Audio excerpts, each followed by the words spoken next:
Hey Nusrat, how are you doing? Hi. I'm fine, thank you. And how are you? I'm really good. I'm so pleased to have you here. I'm so glad you could join me. As you know, I'm a super fan of your page, and I just thought I'm going to approach you because the value that you offer, what you're doing for mothers or for women, but mothers. I know you work with a lot of mums as well. It's just Yeah, really amazing to see how you're thank you. developing them and training them and bringing out their best self. um, Thank you. so I've got a few questions for you, Okay. and yeah, this is really about wellness and taking care of yourself and why it's important. So hmm I've approached you. So can you just tell us a bit about what it is that you do first off? Okay. Firstly, I want to say thank you for reaching out to me, and it's nice to have this conversation with you. So, what is it that I do? So, I am mad about fitness, especially women in fitness. Narrowing it down, mothers into fitness, because as a mum to three kids myself, I know how hard it is to find time in the day to just take some time aside for you, whether it's, relaxing, or whether it's taking a nice bath, or whether it's working out. And let's talk about working out in particular. Yeah, I just feel like by mums, that because we're so busy, we don't really have time to say, okay, let me take the half an hour in a day I need to work out.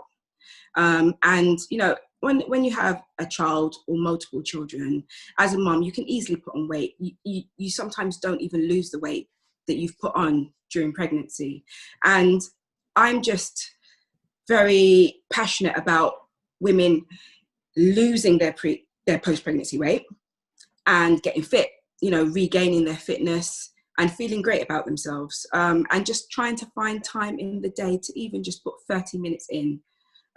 So yeah, I started up an Instagram page this year, and just trying to share the kind of exercises that I do as a mother, in trying to keep my body healthy, active, and trying to keep me generally happy and in sane mind.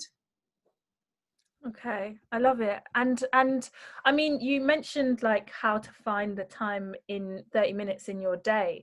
I mean, Yes. that is a huge challenge for a lot of mums. What's your biggest tip on where to find it? Is it under the bed? Is it behind the sofa? Oh, Like where? well, I would always say to people, I always say, what's your strong points? What's your weak points? As in, what time do you like to get up in the morning? What time do you go to bed? Say, I'm a morning person. So I get up and do 35 minutes, 30 minutes on average every morning, maybe 5 to 6 days a week, because I know that after 8 p.m., I don't even like talking. If I sit on that sofa, I won't get up. So I know that mornings are my strong point. So that's the time that I am going to motivate myself to get up and exercise. And it's a time when the kids are sleeping. So I get up before my kids, Nice. do my 35, 40 minutes before they wake up. And that gives me the energy to actually get them ready, out the house, well fed, well dressed, before attending to myself. Yeah. So yeah, and for some people, they're not morning people. So I say, well, if you're at home with your kids all day, you can still work out around them. You can take a brisk walk to the park, you can jog in the park. Sometimes I'll jog with my baby in the pushchair. I'll take a mat with me. I'll take a mat for her. She's got her toys. I'm doing my crunches next to her. It's just finding ways to fit that fitness in, you know. Sometimes I'm brushing my teeth, I'm doing my squats. It's just Love little ways to that. do it. Yeah, That is the mum version of it, because we're here for the multitasking, even though definitely. multitasking is not always advised because split focus. But I mean, how much focus do you need to brush your teeth? No, I you don't love need it. you know really good tips there. Yeah. So you mentioned that you started an Instagram page. So Mhm. I'm interested in when you started this whole sharing your knowledge. Like, are you a fitness, has this been part of your life? Like, where did this all start? Okay, so back in 2008, 2007, 2008, I became pregnancy and exercise trained. So obviously I did my fitness training, my PT training. And then having had a daughter already, I knew there was a gap in the market for fitness trainers who were pre and postnatally trained, basically, because I injured my back through getting one-on-one training from a male personal trainer. No disrespect against male personal trainers, but if you're not pregnancy and exercise trained, you can give someone bad advice. So, and then after that, I was lucky enough to attend a fitness class, an abs class, where these women took their time with me and literally helped me to retrain my abs. And I was like, wow, this is really exciting. It's interesting. You know, they know how the female body works and how to bring abs back together, etc. So I did some training, and I did, in I think 2009-10, I set up Fraternity. So Fraternity was all-round fitness for women who are pregnant and who have given birth. And I had some sessions going on around North London. So I used to do like mother and baby fitness training in the park. I used to be an instructor at Fitness First. So I used to do like antenatal aqua and postnatal aqua, just little things like that. But it was part-time. And then I moved house. Everything went into storage and I parked it. But over time, I was still helping friends and family who had given birth to try and get their bodies back, basically. And then, yeah, people would say, oh, Nustrat, you should do this. You should do this professionally. You should do this professionally. And I was like, I used to do it professionally. And then I think during lockdown, the pounds started to pile, and I thought, oh, I need to start working out. I'm going to start working out at home. And I would find every item possible to start using to work out at home, whether that's water bottles, sandbags, my daughter's toys, whatever I could find. I love it. And then, people started saying, you should share this. Yeah. And I was very reluctant because I was very much a personal person, not really on social media at all. I'd never visited Instagram prior to 2020 lockdown. Sorry? Which is insane. But yeah, I'd never been on it before, so it was very new to me. I started up the page, and then a friend of mine said, you should do some Instagram lives. I was like, definitely not doing that. And I did, and the first one went very, very well. Got a lot of positive feedback from it. So I literally went into the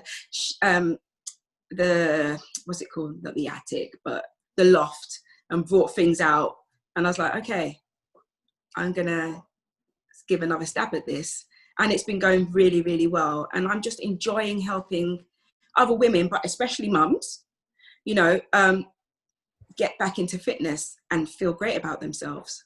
So yeah, amazing. I mean, it's an awesome story, and I love that it's come from wanting to help and support women, and that you have got that expert knowledge as a foundation. How are you finding being a business owner? How does that feel? How do you what are the perks? Wow. Okay, so becoming a business owner. Okay, so I think when you have a passion for something and you turn it into a business, it's like your baby.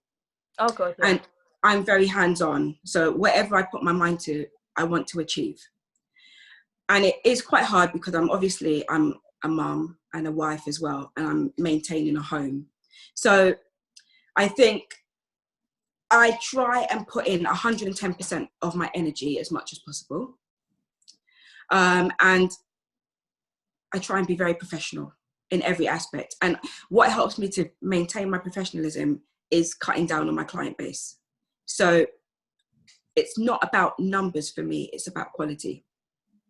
So I don't like to have too many clients at a particular period in time, because I find that I can't give them the one-on-one attention that they need.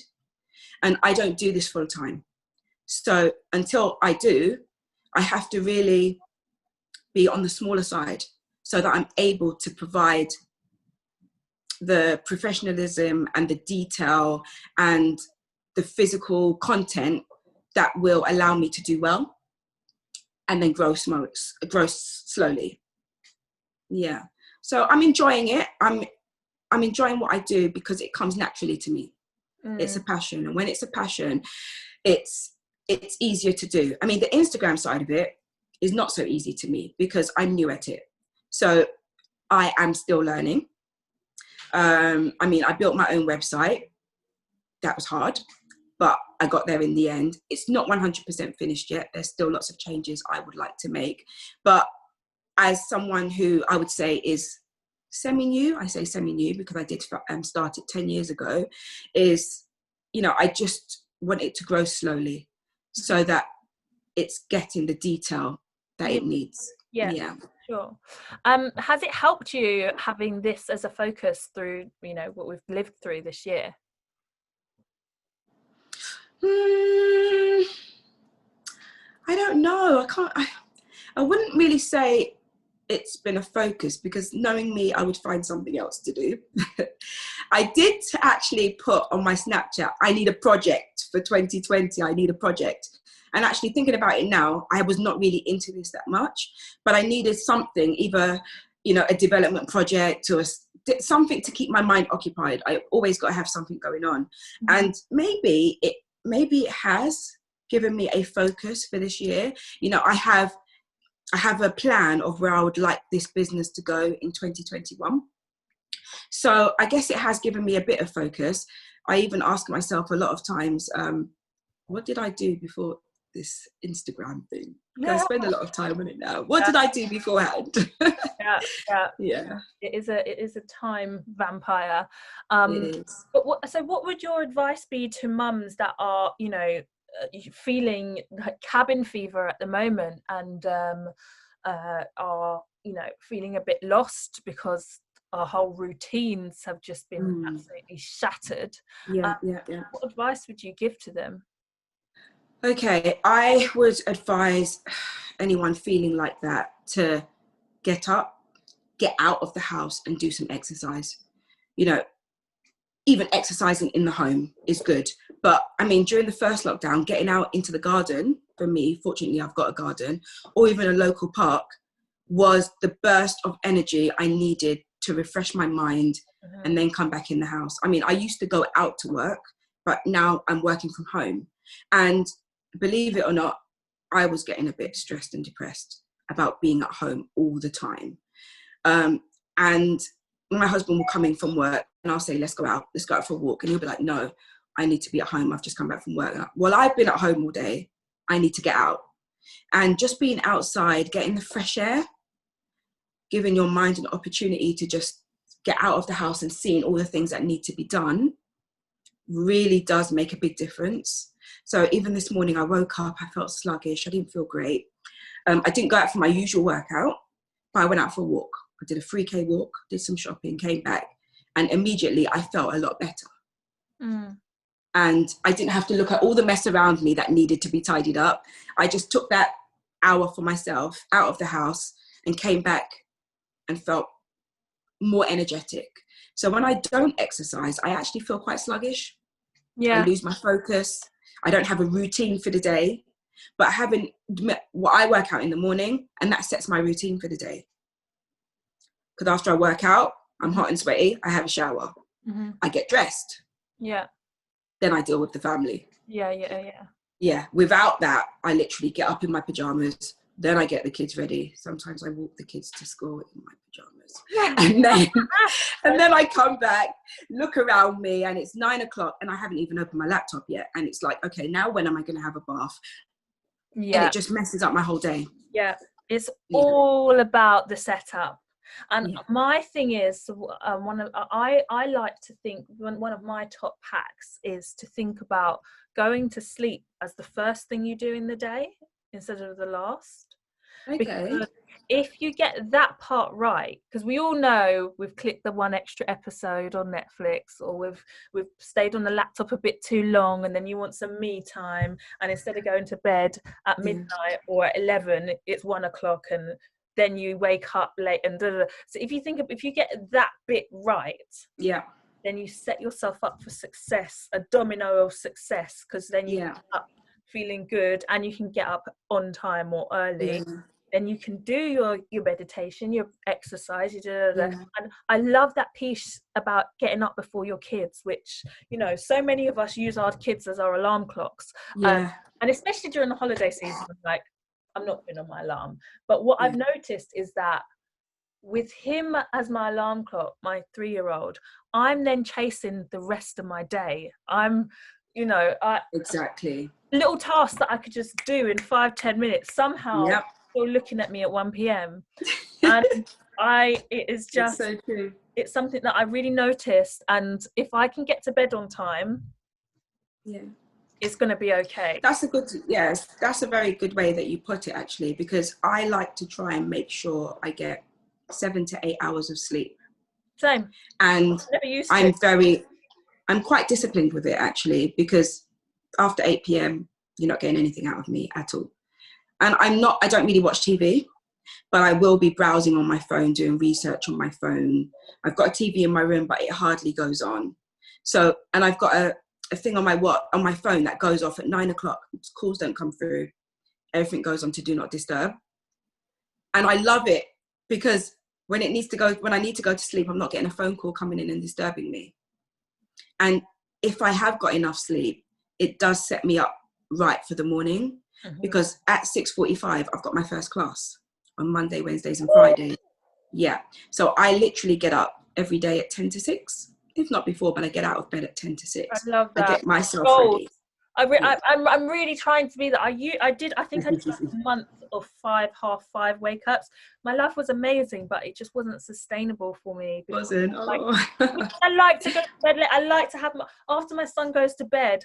I love my like me time hours, and like, you know, Just lounging around, enjoying yourself. a lot of the time I'm on my laptop doing, like, as you say, research and bits of work. Yeah. When you love what you do, it doesn't feel like work. It doesn't. And that's the only time where you can properly focus. And then I treat myself to like an episode of something.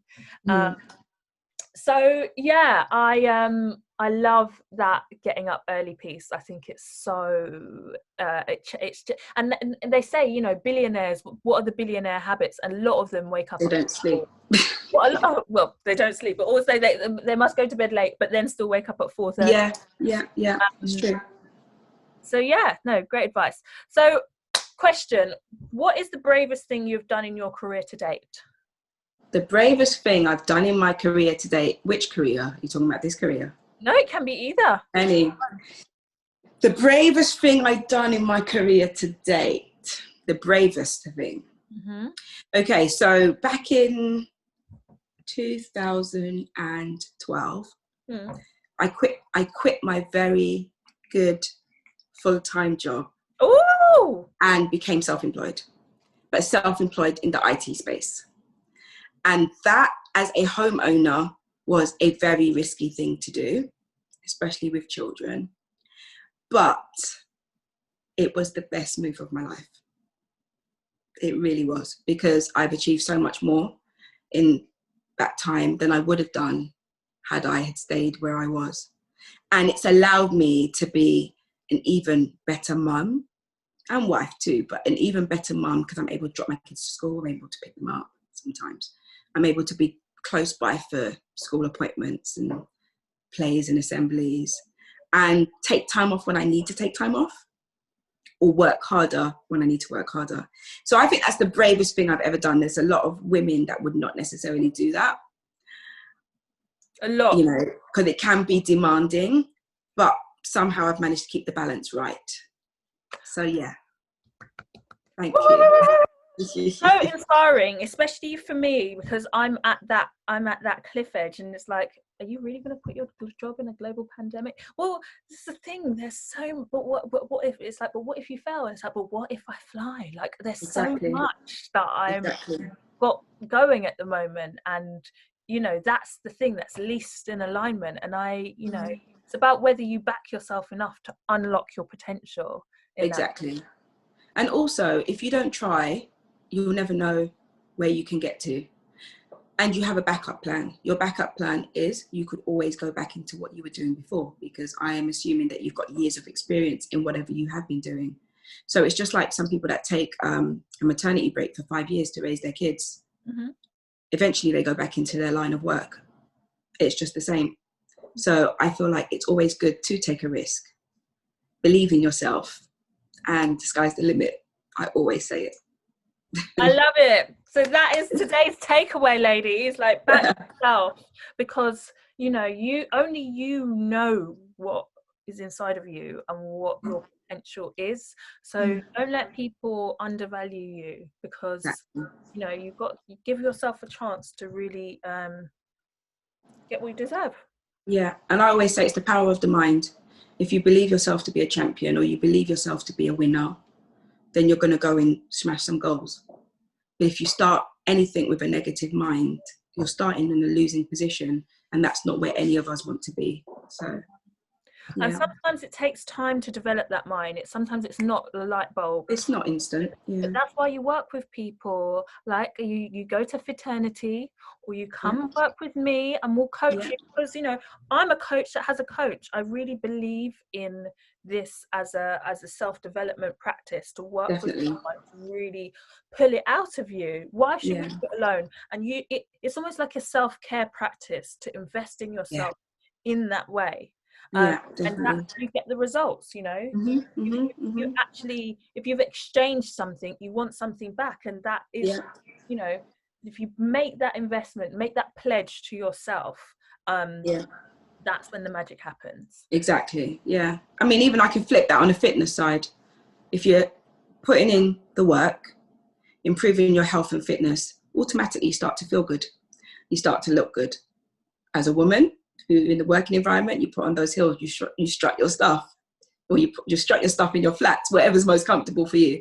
But I just feel like it gives you a bit of added confidence to keep going.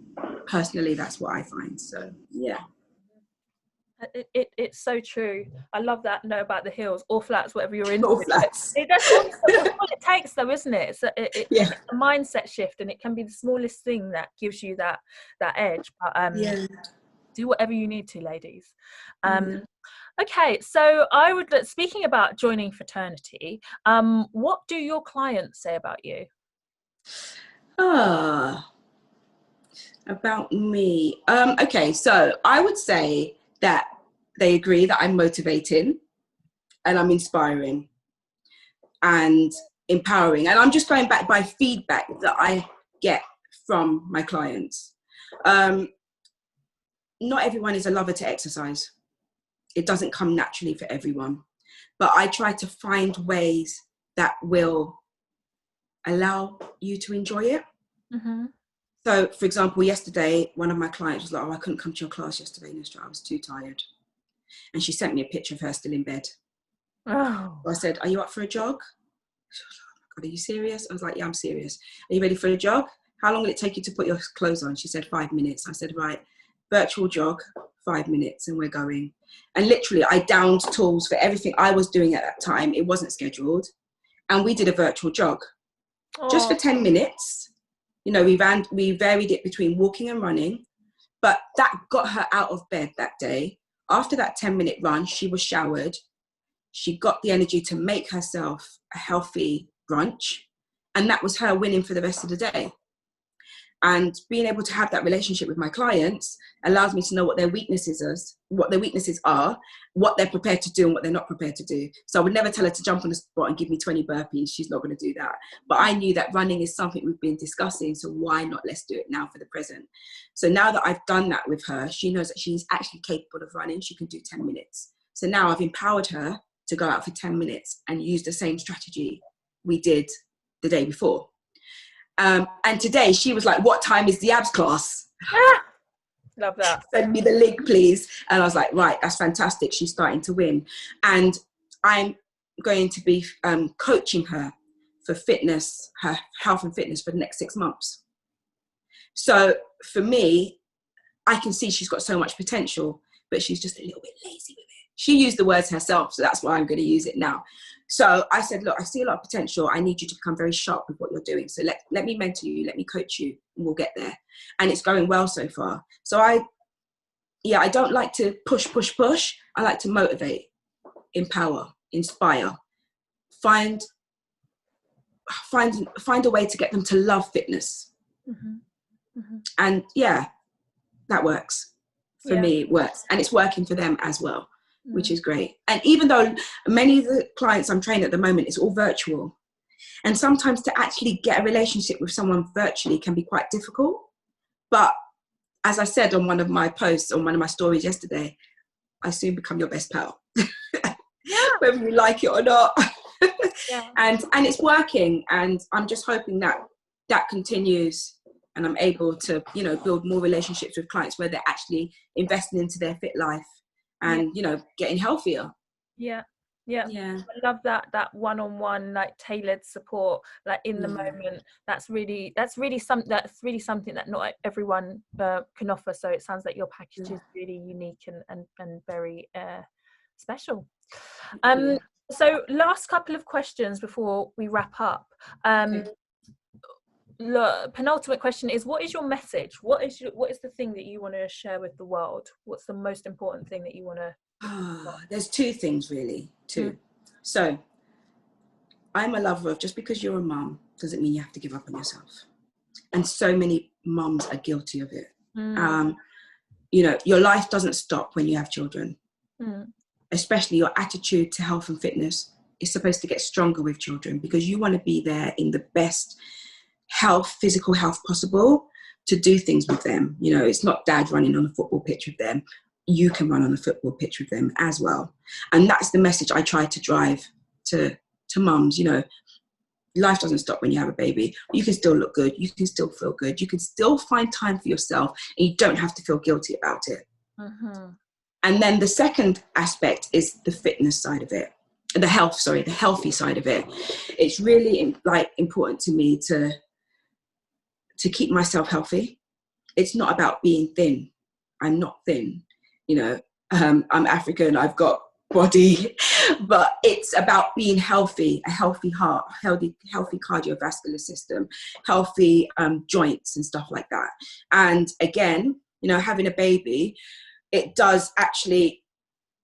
actually affect our health. You know, it can affect our joints, it can affect our muscles, it can affect our cardiovascular. I know parents, or mums I should say, who have developed diabetes in pregnancy and still has it, who have developed high blood pressure. You know, I know a couple of people in their 30s, or some that are not even 30 yet, and have high blood pressure or on medication. And little things like going to the gym or being active at home, going for walks, really does make a difference. And whether you've had kids or not, I believe deposit into your health bank now, so that when you're in your 40s, 50s, 60s, you're still healthy, you're still fit. You can run, you can walk briskly, you can do exercise without feeling that you're having a heart attack, you know? So that's the message I'm trying to promote. That's the message I'm trying to share. And I do feel it's coming across. Sometimes I feel like giving up. And then I get a message that day that says, oh my God, I find your page so inspiring. Thank you. I'm going to try this. And I'd be like, oh, okay. The message is getting out there. You know, people don't always comment on Instagram. So you don't know whether your message is actually affecting anyone. Yeah. But when I get positive feedback, you know, oh, thank you for that, or that was really helpful. I'm like, okay, these tips, the message is getting out there. And yeah, I'm happy to hear that. So good. And speaking of your Instagram, where can people find you? Okay, so people can find me at _mum.me.fit. I do have a fraternity page, _fraternity_. However, I haven't been posting there too much right now because it's quite hard to manage 2 Instagrams, kids, work, family. It's just a lot. So I kind of like put that on, not on hold, but that will be a page where it will grow slowly. So I'm bringing in a bit of fraternity, when I say fraternity, pre and postnatal, into mum.me.fit. And the reason why I wanted to distinguish the 2 pages is the high impact exercises that you see me doing sometimes, I would not advise a woman who has given birth 4 weeks ago, 6 weeks ago, 8 weeks ago, to embark on such exercises. So that one is a bit more of a gentle introduction to exercise, or what you can do when you're pregnant. So that page will grow slowly. So yeah, at me at _mum.me.fit. Follow me, you know, ask me any questions. I really do respond. You know, I'm happy to help with advice and let you know if I don't know, and try and find out information as well. So yeah. Amazing. Nustrat, it's been absolutely amazing talking to you. As you know, I'm going to be sharing this with my mums in the Mums Against Mum Guilt Facebook group. Hey mummies, this is another one of the interviews that you requested. So if you want to find more about fraternity, it's mum.me.fit. Underscore first. Underscore mum.me.fit Yeah. on Instagram, and you've heard about the incredible service and the incredible things that she's doing. And yeah, thank you so much for tuning in, and I will see you on the next one. Bye.